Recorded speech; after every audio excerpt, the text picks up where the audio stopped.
card draw is the best thing you can do in EDH. The amount of cards your deck can draw is the most important statistic when evaluating your list.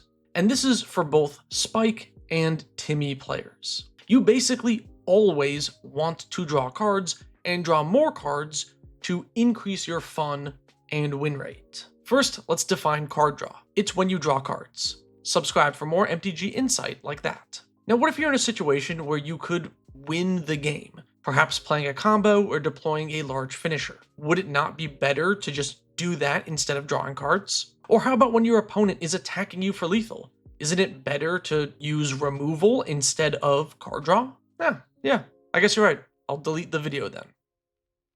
Just kidding. Let's consult this handy dandy flowchart I made. If you can play a win con, then you should play it. If not, then you need to find your win con. So the best thing to do is draw cards to find the win condition. And then boom, card draw has now become the best thing to do. Getting attacked for lethal, casting a fog would be really great. But if you don't have one, the next best option is to draw a card and find the fog. If somebody counters your game-winning spell, the best thing to do is draw cards and find another game-winning spell. Basically, in any situation, you can use this flowchart. If you need to do something in the game, remove a threat, develop your board, ramp, whatever, you should do that. But anytime that is not an available play, the best thing to do is draw into the best available play. Even if we are ignoring the optimal play, the flowchart still applies. You want to play your favorite silly fun card? Then if you don't have it in hand, the best option is to draw cards to find your funny, silly card that you want to play. And this is true at every power level. I always think it's kind of funny when I talk about CEDH and players seem to think those are games that end on turn 2, which isn't true. The current meta is dominated by card draw. I mean, just look at the strongest commander in CEDH.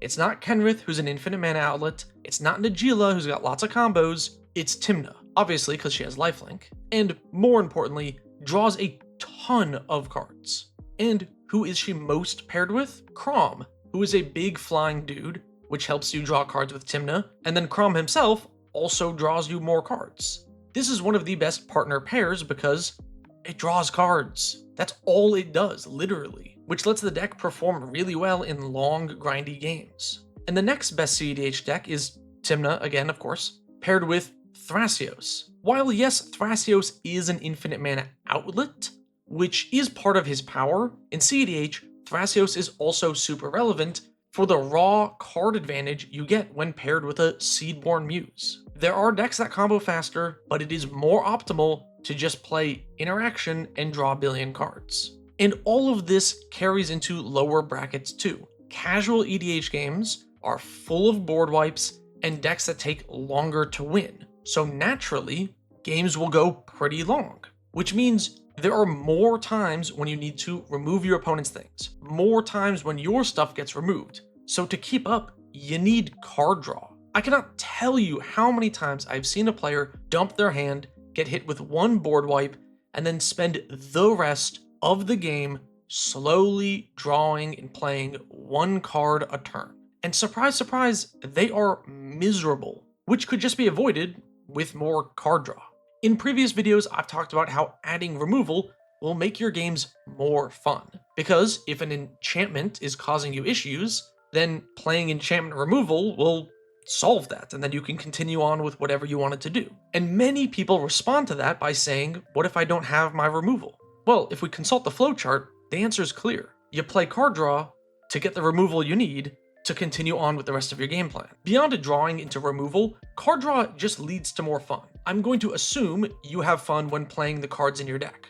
Otherwise, well, why would you put them in your deck? And the only real way to play more cards is to draw more cards. It makes getting hit with removal feel less bad because you got another card to play lined up. It makes doing your thing easier since you actually draw into your synergy pieces and can deploy them at the same time. Having more card draw also lets you run weaker and less efficient cards, because you don't need the best-in-class craziest removal spell if you just draw enough cards to cast multiple of them. Now I want to talk more specifically about individual cards and card draw by itself, But also, I want to plug my Patreon, which has perks like joining my Discord server, deck reviews, and more. Link in the description. Card draw in the command zone is one of the best decisions you can make when building a deck. It means in the 99, you can load up on mana and just draw cards with your commander. And then if your commander dies, since you've loaded up on mana and ramp, you just recast your commander and continue to draw cards. Here are some examples of card draw commanders that can work with most any sub-theme you want.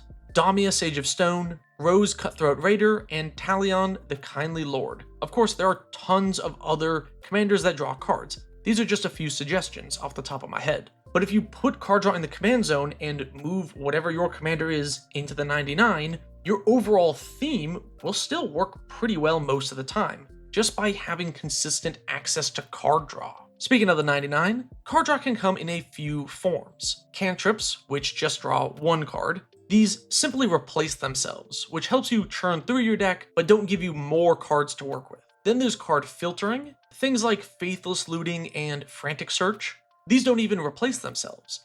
If I have 2 cards in hand, one of them being a Frantic Search, and cast it, I'm gonna end up with 1 card in hand. I'm actually going down on cards. But for the low cost of effectively 0 mana, if there is one specific card I'm looking for, it could be a really efficient spell.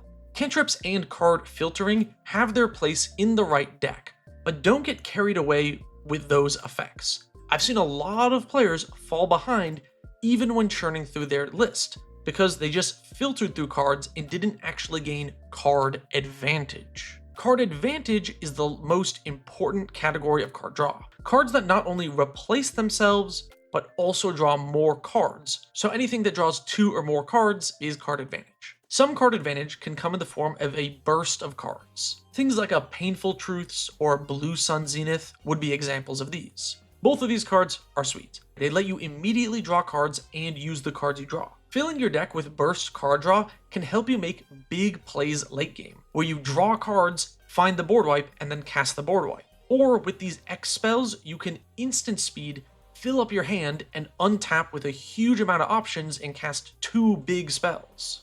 Additionally, you can play card draw engines. Things like Archmage Emeritus or Beast Whisperer. These will continuously reward you with card draw for doing things. These are very powerful in casual EDH, and I think filling your deck with card draw engines is one of the best things you can do to snowball into a win, or at least into doing your thing. The downside of these, of course, is they don't draw cards when you cast them. In fact, they do nothing, making these really bad top decks. If it's turn 7 and you need to draw into a board wipe, that Phyrexian Arena doesn't really do anything.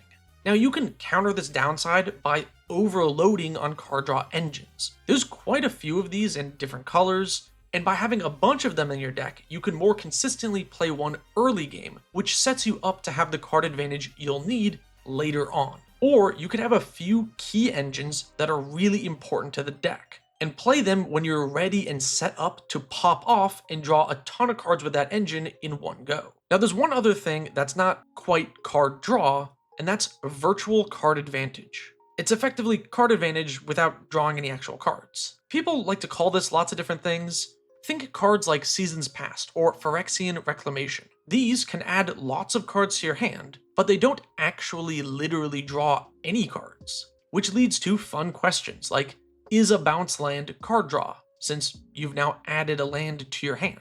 Same can be said about repeatable activated abilities. Is a Kessig Wolf Run card advantage? It does give you a theoretically infinite amount of pump spells over the course of the game. I have an entire deck built around this concept with my Heliod Draw-Go control deck. The idea is you have infinite 4-mana 2/1s with flash as soon as I cast Heliod. They're all theoretical creatures, but I kind of have them. My buddy Alex made a video about this very topic. I'll throw a link in the description and a link to my Heliod deck if you want to look at that or check out his video. He goes into more detail. It's pretty great. Hopefully with this video, I've inspired you to play a bit more card draw in your decks. I seriously think that it will improve your games. Having more cards just means more things you can play, and playing cards is kind of the point of MTG. But hold on, I got one last thought experiment I want you to do before I close out this video.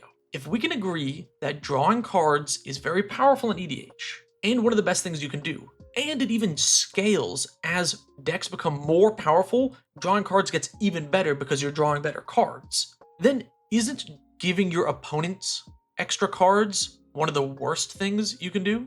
Of course, you can build a wheel deck or forced draw deck and completely build your deck in a way that you are taking advantage of the fact that you're forcing players to draw cards. I'm not saying you should never play a wheel in any deck ever. That would be silly. But I do often see players cast cards like Windfall, Secret Rendezvous, or Arcane Denial in random decks that are not built around giving your opponents cards. Yes, a Windfall or Wheel of Fortune type effect can be a lot of cards and swing a game for you, refilling your entire hand. But drawing your opponent's cards also has a big effect. It's not just you drawing 7. Removing a threat with an Arcane Denial is better than not removing the threat and losing on the spot. But if we consult the flowchart, what's the best thing to do when your win con is removed?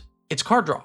And the Arcane Denial just moved that player into the next part of the flowchart. Secret Rendezvous can be an excellent political tool if you strike the right deal, but that's very difficult to do, especially if you don't know what your opponent is playing. How do you know how to correctly word this deal such that it is advantageous to you? Sometimes you just draw a player 3 cards and they get a ton of gas. Giving cards to another player is not strictly bad, but it is a actual real cost, and when done willy-nilly, I think can and will cost you the game, just like how you drawing cards can and will win you games. Just food for thought. Anyway, let me know what you think about card draw and its role in EDH in the comments below. Super curious what you have to say. Thank you so very much for watching. Special thanks to my tier 3 patrons whose names you see here. If you want to get in the credits and be on screen as well, link is in the description.